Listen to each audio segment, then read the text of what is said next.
ଜୟ ଜଗନ୍ନାଥ ସାଙ୍ଗମାନେ।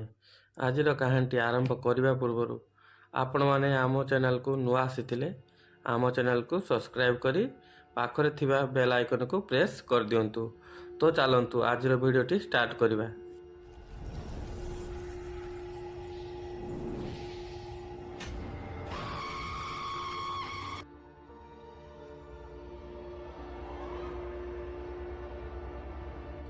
ଦୁଇ ହଜାର 5 ମସିହା ଜାନୁଆରୀ 14 ତାରିଖର ଘଟଣା। ସେଦିନ ଥିଲା ମକର ସଂକ୍ରାନ୍ତି।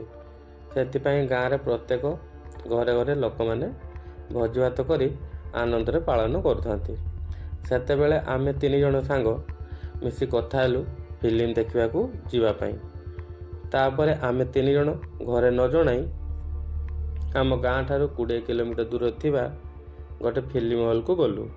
ସେଦିନ ଫିଲ୍ମ ହଲ୍ରେ ବହୁତ ଭିଡ଼ ଥିବାରୁ ଦିନବେଳା ଶୋରେ ଟିକେଟ୍ ପାଇଲୁ ନାହିଁ। ସେଥିପାଇଁ ଆମେ ବାଧ୍ୟ ହୋଇ ସନ୍ଧ୍ୟା 6ଟା ବେଳର ଶୋ ପାଇଁ ଟିକେଟ୍ କାଟିଲୁ। କିଛି ସମୟ ପରେ ସନ୍ଧ୍ୟା 6ଟା ବାଜିଲା। ତାପରେ ଆମେ ସମସ୍ତେ ଫିଲ୍ମ ହଲ୍ ଭିତରକୁ ଗଲୁ। 3 ଘଣ୍ଟା ସମୟ ଧରି ଫିଲ୍ମଟି ଚାଲିଥିଲା। ଫିଲ୍ମ ଶେଷ ହେବା ବେଳକୁ ସମୟ ରାତି 9ଟା। ତାପରେ ଆମେ ସମସ୍ତେ ଫିଲ୍ମ ହଲ୍ରୁ ବାହାରି ଘରକୁ ଯିବା ପାଇଁ ଗାଡ଼ି ଖୋଜିଲୁ। କିନ୍ତୁ ସେ ସମୟରେ ଆଜିକାଲି ଭଳି ଏତେ ଭଲ ଗାଡ଼ିର ସୁବିଧା ନଥିଲା। ଆମ ସୌଭାଗ୍ୟବଶତଃ ଗୋଟେ ଅଟୋବାଲାଟି ଆସି ଆମ ପାଖ ଗାଁକୁ ଯିବ ବୋଲି କହିଲା।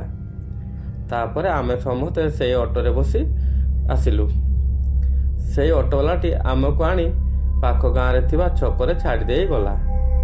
ସେହି ଗାଁରୁ ଆମ ଗାଁକୁ ରାସ୍ତା ପ୍ରାୟ 2ରୁ 3 କିଲୋମିଟର ହେବ। ସେତେବେଳକୁ ସମୟ ପ୍ରାୟ ରାତି 10ଟା। ସେ ସମୟରେ ଶୀତଦିନ ଥିବାରୁ ଚାରିଆଡ଼େ ସୁନସାନ ହୋଇଯାଇଥିଲା। ଆଉ କୌଣସି ଗାଡ଼ି ମିଳିବାର ସମ୍ଭାବନା ନଥିବାରୁ ଆମେ 3 ଜଣ ସାଙ୍ଗ ମିଶି ବିଚାର କଲୁ ଚାଲି ଚାଲି ଘରକୁ ଯିବୁ। ତାପରେ ଆମେ ଘରକୁ ଯିବା ରାସ୍ତାରେ ଚାଲିବା ଆରମ୍ଭ କଲୁ। ଆମ ଗାଁକୁ ଯିବାକୁ ହେଲେ ଗୋଟେ ଛୋଟ ଜଙ୍ଗଲ ଆଉ ନଦୀ ପାରି ହୋଇ ଯିବାକୁ ପଡ଼େ। ସେଇ ସୁନସାନ ଆଉ ଅନ୍ଧାର ରାସ୍ତାରେ ଆମେ 3 ଜଣ ଚାଲି ଚାଲି ଯାଉଥାଉ।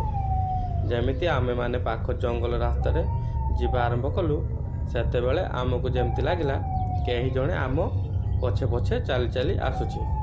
କିନ୍ତୁ ଆମେ 3 ଜଣ ଗୋଟିଏ କଥା ଭାବୁଥାଏ କି ଏହା ବୋଧେ ଆମ 3 ଜଣଙ୍କ ମଧ୍ୟରୁ କାହାରି ଗୋଟେ ପାଦ ଶବ୍ଦ। କିନ୍ତୁ ଆଉ କିଛି ବାଟ ଯିବା ପରେ ଧୀରେ ଧୀରେ ସେ ପାଦ ଶବ୍ଦରୁ ପାଉଁଜିର ଶବ୍ଦ ଶୁଭିବା ଆରମ୍ଭ ହେଲା। ସେତେବେଳେ ଆମକୁ ଜଣାପଡ଼ିଲା କି ଅନ୍ୟ କେହି ଜଣେ ଆମ ପଛେ ପଛେ ଆସୁଛି। ମୁଁ ମୋ ସାଙ୍ଗମାନଙ୍କୁ ଠିଆ ହେବା ପାଇଁ କହିଲି। ଯେମିତି ଆମେ ସମସ୍ତେ ଠିଆ ହେଲୁ ସେ ପାଉଁଜିର ଶବ୍ଦ ମଧ୍ୟ ବନ୍ଦ ହୋଇଗଲା। ତାପରେ ଆମେ ଚାରିଆଡ଼େ ଦେଖିଲୁ, ହେଲେ କେହି ଆମ ପାଖରେ ଥିଲା ଭଳି ଦେଖିପାରିଲୁ ନାହିଁ। ତାପରେ ଆମେ ସମସ୍ତେ ପୁଣି ଚାଲିବା ଆରମ୍ଭ କଲୁ। ସେ ପାଉଁଜିର ଶବ୍ଦ ମଧ୍ୟ ପୁଣି ଧୀରେ ଧୀରେ ଶୁଭିବା ଆରମ୍ଭ ହେଲା। ସେତେବେଳେ ଆମ 3 ଜଣଙ୍କ ମନରେ ଭୟ ପଶି ସାରିଥାଏ। ଆମେ କେହି କାହାରି ସହ କଥା ନ ହୋଇ ଏକମୁହାଁ ହୋଇ ଶୀଘ୍ର ଶୀଘ୍ର ଚାଲିଥାଉ। ଯେମିତି ଆମେ ଶୀଘ୍ର ଶୀଘ୍ର ଚାଲିବା ଆରମ୍ଭ କଲୁ ସେଇ ପାଉଁଜିର ଶବ୍ଦ ମଧ୍ୟ ଧୀରେ ଧୀରେ ଆମ ପାଖକୁ ଆସିବାକୁ ଲାଗିଲା। ସେତେବେଳେ ଆମ 3 ଜଣଙ୍କର ଦେହ ଭୟରେ ଥରୁଥାଏ। ତଥାପି ଆମେ ସାହସ କରି ଶୀଘ୍ର ଶୀଘ୍ର ଚାଲିଥାଉ।